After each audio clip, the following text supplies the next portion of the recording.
We don't have to talk about it if you don't want to, of course. I thought that's what your job was about. Talking.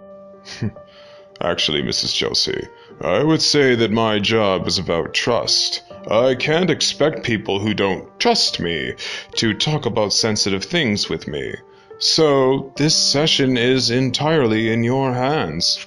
I'll talk about it. Therapy was my idea, after all. They said that since there was just one incident, it really wasn't necessary, but I thought it was a good idea. All right then. Tell me what happened. It was just a drawing on the sidewalk, a stencil, you know? Artists leave them around the city sometimes. And I was out shopping with my family when my son pointed it out. The skeleton was wearing a top hat and it had the word Saturday underneath it. What do you think it means? It sounds like Baron Samadi. Who? He's a voodoo spirit. He watches over the dead, and he's usually represented by a top hat and a skull. Samadhi means Saturday, so this drawing frightened you? I had kind of a fit when I saw it. They called it an anxiety attack. They even took me to the hospital. And what did they find out? They said there's nothing wrong with me physically. They talked about stress and lack of sleep, and they said I should take it easy, but not to worry unless it happened again, but I'm worried anyway. Has anything like this ever happened before? Once. The same day that my son died. You said your son was the one who noticed the stencil. That's my youngest son, Dylan. I had an older son, Jonah, but he's not with us anymore. He was murdered 5 years ago. I'm very sorry, Mrs. Chelsea. Can I ask if you received any psychological counseling afterwards? No, I was busy with Dylan, you see. Isn't it strange? The day Jonah died was the same day I found out I was pregnant again. And I guess I just poured everything into managing the pregnancy so that I wouldn't think about anything else. And for years I didn't. Not until this week. Should I talk about the murder? As I said, you don't have to talk about anything you don't want to. I'll talk about it.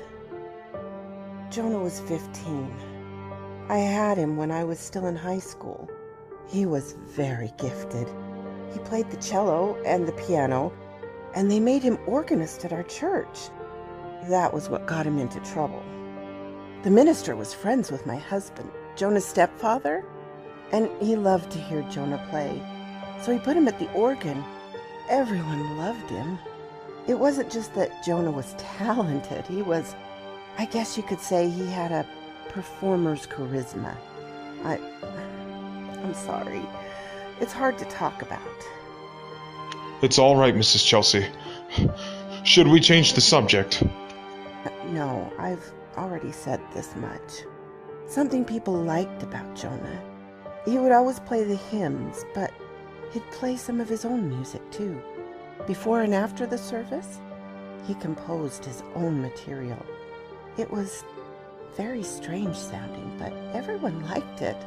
Well, almost everyone. One day, a man came to us after church and told him to stop.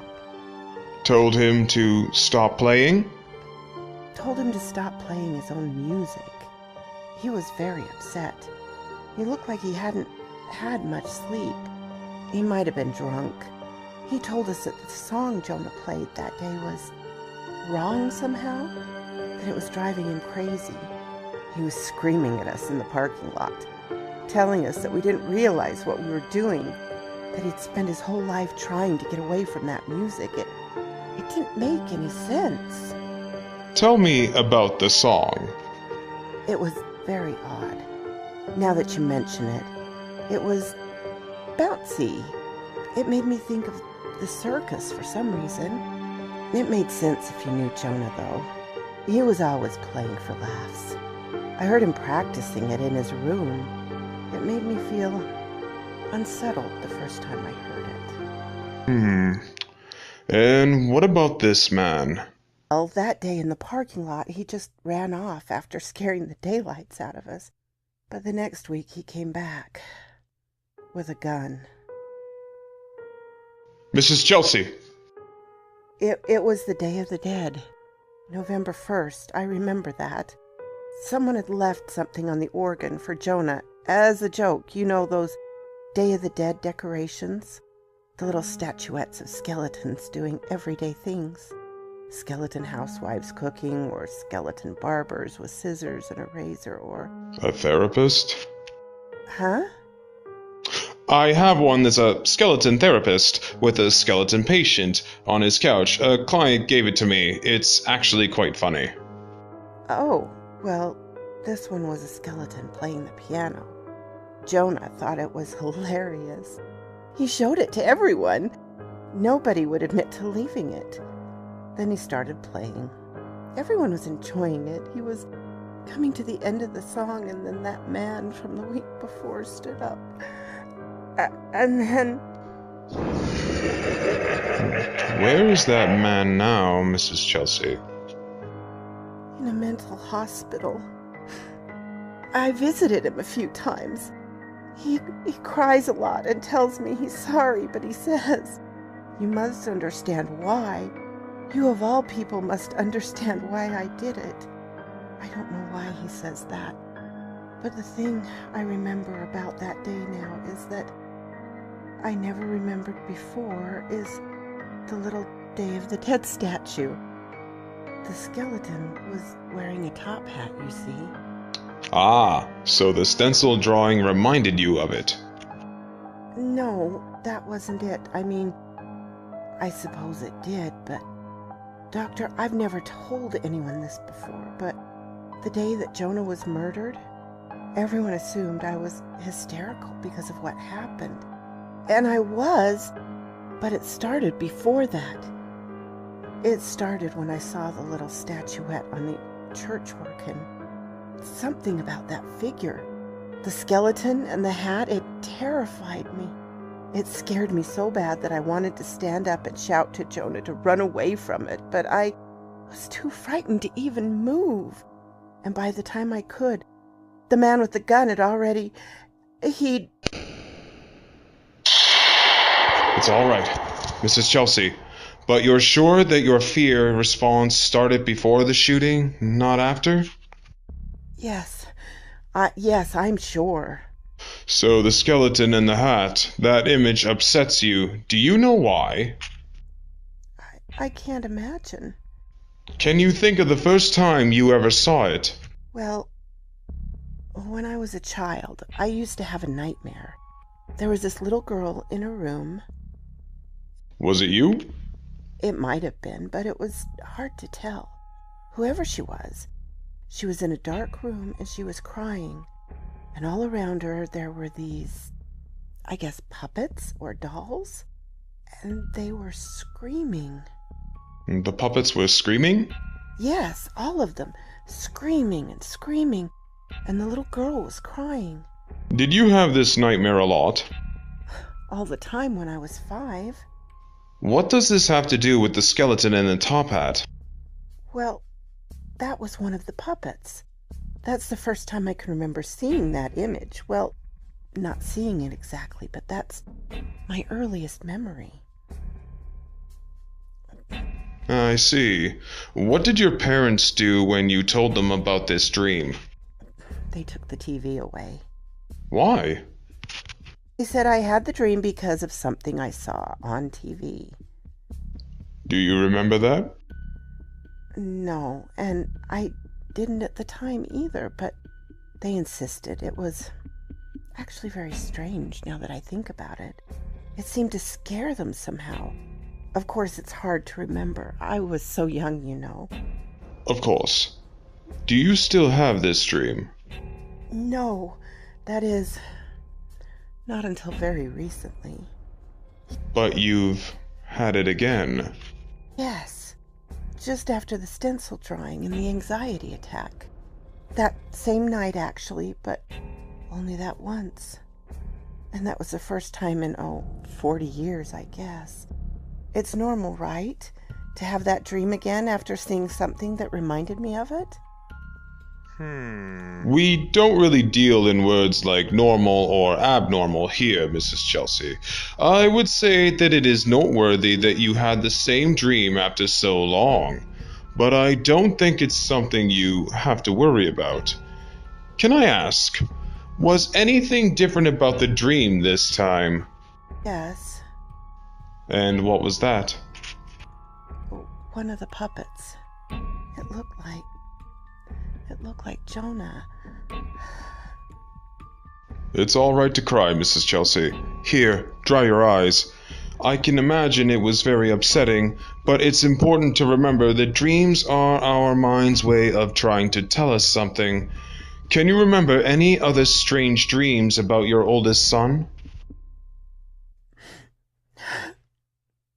For a while, right after he died, I would have one where I was standing on the shore, watching him sail away on a big ship. That's a very common image. No, not like this. There was something wrong with that ship. Something terrible. And the people on it with him, they weren't people, not normal people. I had the feeling they were, kidnapping him, carrying him away like they were... Pirates? That's it. And I heard music, too. Strange, jumbled circus music. It sounded a little like the song that Jonah played in church. And come to think of it, he told me that song came to him in a dream first.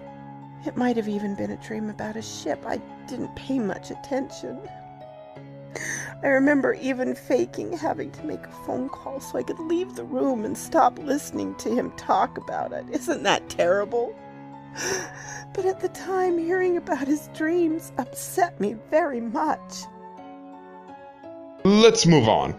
Have there been any other incidents lately that have upset you? Anything unusual that's disrupted your regular routine?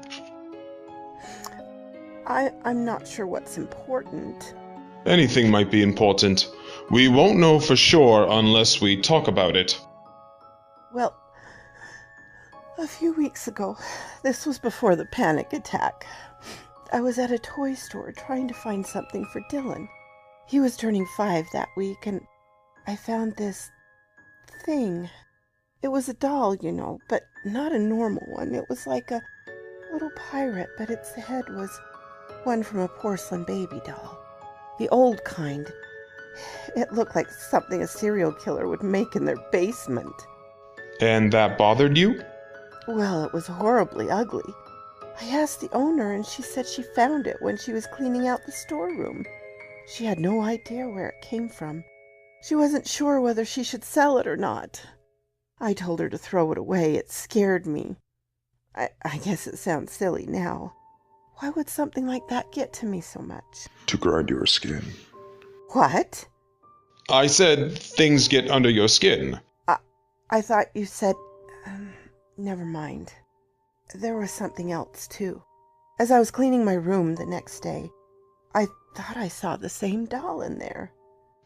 Thought you did? As I was cleaning under his bed, something caught my eye. It was that red bandana, and I saw the doll's little face staring at me with those cracked, painted eyes, and I swear I just about screamed. But when I looked under the bed again, it wasn't there. And I told myself I'd just imagined it, but are all these things really important? Oh, yes, Mrs. Chelsea. I'd say we're making great progress with these sorts of things. You have to go inside. What did you say? You have to go inside of your mindset.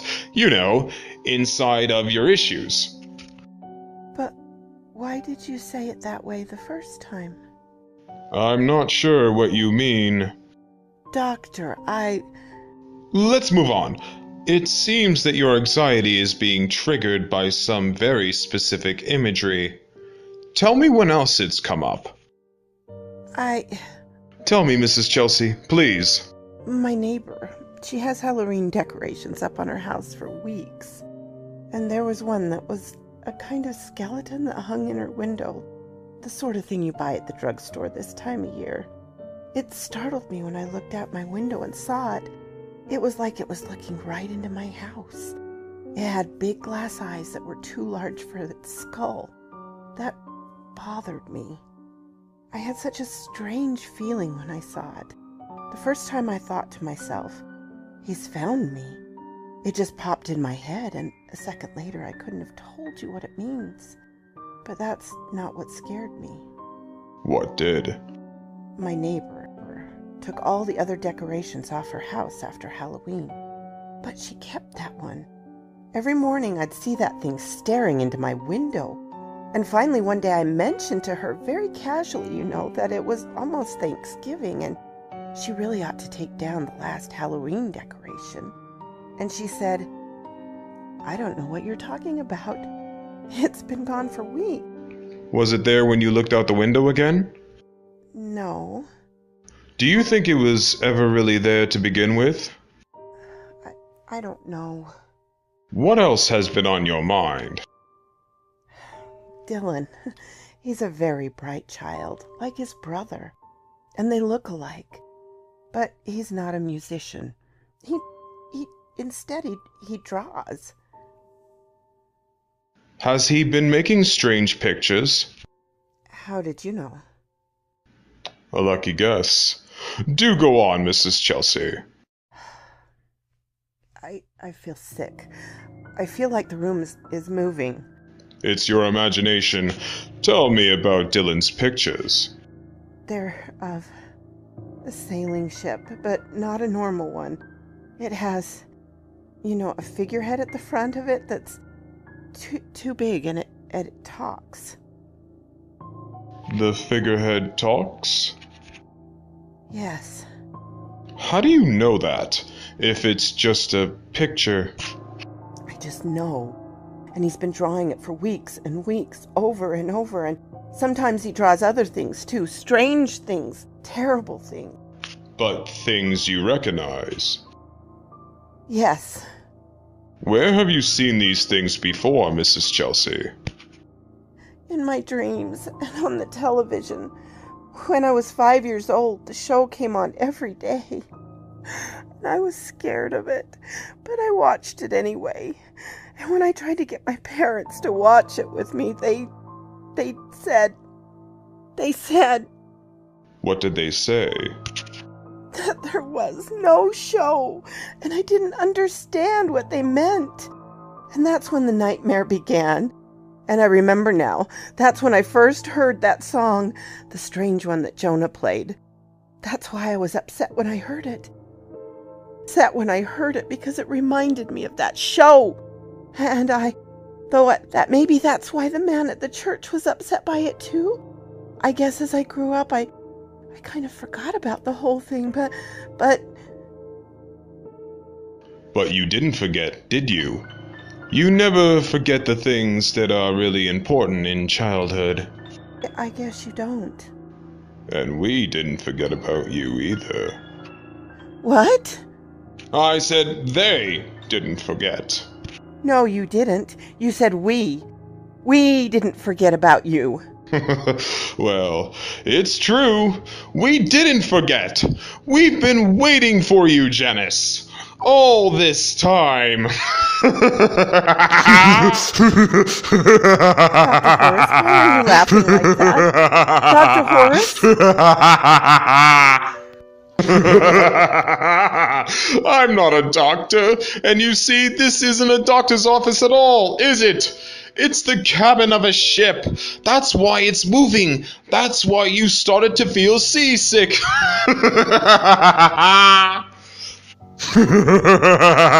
What's going on? You're off on an adventure on the high seas, Janice. Just like the ones on television when you were a little girl. The ones we made just for you. Stop talking like that and stop calling me that too. My name isn't Janice. But it could be. You'd make as good of a Janice as anyone. And think how much better life would be if you were. Janice never had a murdered son. Janice never had to worry that she was losing her mind. Janice only had adventures all the time. You're so awful. You're frightening. Well, being a child is always a little frightening, isn't it? But you won't be alone here. All of your old friends are on board, and we have some new ones too. Even Jonah is here.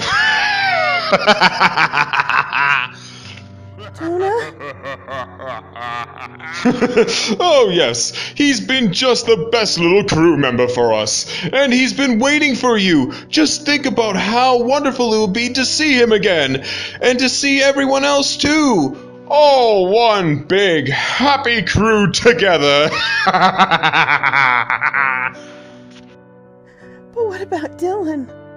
Your other boy? Oh, don't worry about him. We'll get around to him in due time. But do you hear that, Janice? I hear a voice.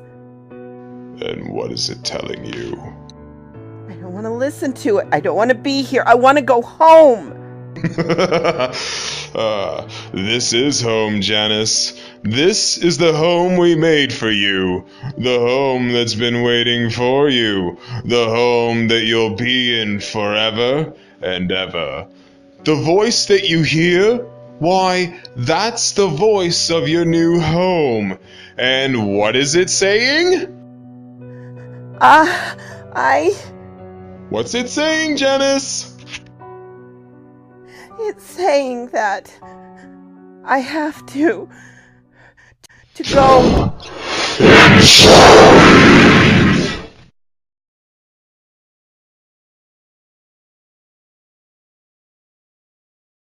If you enjoyed this and would like to hear more stories like these, please subscribe to the channels below.